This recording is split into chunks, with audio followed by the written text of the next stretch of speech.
it is to make a delicious roast for your holiday. Yes, people make roast for Christmas, and I'm super excited to share with you all this recipe. This recipe is so simple, and anyone you feed it to, they're going to go nuts over it because it tastes so good. Here's what you're going to need. You will need a boneless beef chuck roast. Look how gorgeous, right? We have some Sazon. Okay, that's 1 packet of Sazon, and a really interesting ingredient we'll be using today.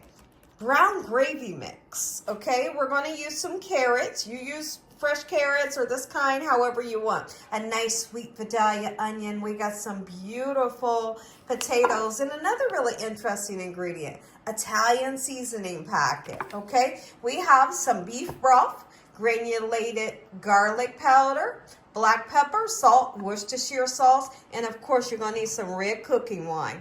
Make sure your hands are impeccably clean. Let's get started with this delicious roast, Gina Young Style. Imagine how happy I am to share this recipe. There are so many people that want to know, Gina, what can I make for Christmas? But they want to make something different that's not traditional. The pot roast will always do the trick. There's not anybody out there that doesn't love a good roast, but I'm always going to suggest to you guys, this is garlic powder. I'm always going to suggest to you that when you make a roast, you use the boneless beef chuck. It tastes the best, and I'm not kidding. It has the perfect marbling. The meat is always nice and tender. You're going to be able to shred it if you want, slice it if you want, and it just holds flavor like I want. Okay, so now we're going to put some black pepper in, and you're going to see that I'm being super generous with the spices. I want to be able to taste the flavor. Okay, and in today's recipe, I'm going to show you how to put flavor in your roast that you and your family will love. This is the salt. Okay, you use as much or as least salt as you can. And if you don't want to use it, just leave it out. Okay, so I'm going to put some Sazon. Okay, and we will be seasoning both sides. I do have a frying pan next to us with a little bit of corn oil in there, and what we're going to do is we're going to sear off this meat. When you sear off your beef and you give it like a nice crust, you're not aiming to cook the inside. You're just aiming to get it nice and crusty onto the beef, and then it kind of holds in. It kind of locks in the amazing flavor. Okay, so that's all we're doing right now. Let's give it a nice turn. Just like so, and we're going to season the other side. I hope you all are having a great day today, and if you're not, hopefully I can brighten up your day. Happy Saturday, and guess what, y'all? I'm in pajamas, and I'm having the time of my life sharing my recipes with you all. I am in pajamas. I got up this morning, I took a shower, and I put a nice clean set of pajamas on, and I'm staying in these pajamas all day. Yes, I am. Absolutely, I am. I hope you guys are relaxing and enjoying your Saturday as you should. Okay, beautiful. So next, what I'm going to do, let me get my garlic powder on there, and we're going to let these spices kind of seep down into this beautiful protein for half an hour before cooking. I don't want to cook this while it's super cold, because if you start to cook it while it's super cold, it'll seize up in the pan and it'll cook up dry. So give it a half an hour to just kind of marinate with those spices. In the meantime, between time, we got a pan here with just a tiny bit of oil. This will go into the pan and we'll sear it next. Hour has went by, and so now we're getting ready to take our lovely boneless beef chuck roast, put it in here and get it nice and seared. If at all possible, you can get these sides nice and seared. That would be great too, but for some reason, if you can't, don't worry about it. Right into the pan. Oh yeah, that sizzle right there. I don't know if y'all can hear it over me talking, but that sizzle is what you need to hear in order to get that beautiful sear that we're speaking of. I have the heat up on high. I decided to get these beautiful baby potatoes. You can decide to put these in whole. When you get a potato like this, that's a Yukon Gold, you can always leave the skin on. The skin is nice, soft, and it's supple. And rarely people will peel the skin on these. So you have the option to leave them whole or to cut them down like this. I think what I want to do is cut them down. Okay, so we're going to do just that. Our beef is searing up, and then we need to cut some of that nice, beautiful, sweet Vidalia onion. Okay, and I'm just going to cut that onion into quarters. Now, I'd like to also talk about a couple of ingredients that you could add to your roast to make it spectacular. If you wanted to use bell peppers, by all means you could. You could do celery. Okay, you definitely can do mushrooms. So have fun with the ingredients that you add. As you know, everybody that's familiar with me, you may or you may not know, but I'm not a fan of carrots like at all, right? But I do feel like a pot roast, when you're making roast, if you're putting the potatoes and onions and stuff around it, you must use carrots. And I don't want to deprive people from having carrots just because I don't like them. So what I'll do, I'll go ahead and add the carrots. And then I just won't eat the carrots, right?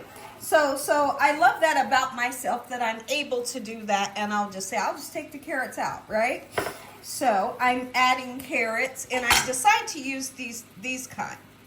Plenty enough potato. Now we're gonna go ahead and cut some onion. If I haven't said, I hope you guys are having a great day. I hope you're having a most splendid weekend. Anybody have anything special that you're doing this weekend? Have you all started on your Christmas shopping? Do you have your Christmas recipes already ready? Is there anybody in the comment section below that's using any of my holiday recipes for your Christmas this year? I'd love to hear from you in the comment section below. So now I will be using a 9x12 or a 9x13 baking pan, okay? Look how we're gonna do the onions.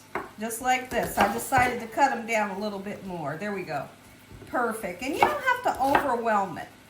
Just the small onion right here will give so much great flavor to your recipe. Wanted to use some fresh garlic? Absolutely, you could. What I call a nice sear. Look at that. All right, let's flip her over just like so. And then we'll lift it up so we can get the sides nice and seared. Then we're going to put everything into our pan, everything together. All the vegetables are going in. I'm going to talk about using this Italian seasoning packet and also the gravy packet. And you all can see what I'm doing to get the side nice and seared. And I'll just hold it like that just for a couple minutes. When your pan is left with all of these remnants here, all of that's flavor. Nothing is burnt. It's all flavor, okay? So what we're going to do is we're going to deglaze our pan with the lovely ingredient that's going to be our red wine. I know there's going to be a lot of people say, oh, Gina, do I have to use red wine? You don't have to. But just know if you were the person that used it, it's super delicious. But by all means, absolutely, you can leave it out. That little bit is good enough, okay? And so what we're going to do, we want to scrape up those lovely bits, and then we'll add it into our pan here that we have our roast in. That little bit is going to bring amazing flavor to your recipe. Trust me when I tell you. We do. We take it, and don't pour it on top. Just pour it into your pan, okay? Don't spill it like I did, but pour it into your pan and get all that out of the pan. It makes for easy cleanup as well with your pan. Okay, beautiful. So now what's in the bottom of that pan is a lovely goodness that you cannot take away, right? Let me grab that up that we just spilled. Okay? And so now the next thing that we're going to do, let's go ahead and add in some beautiful veggies.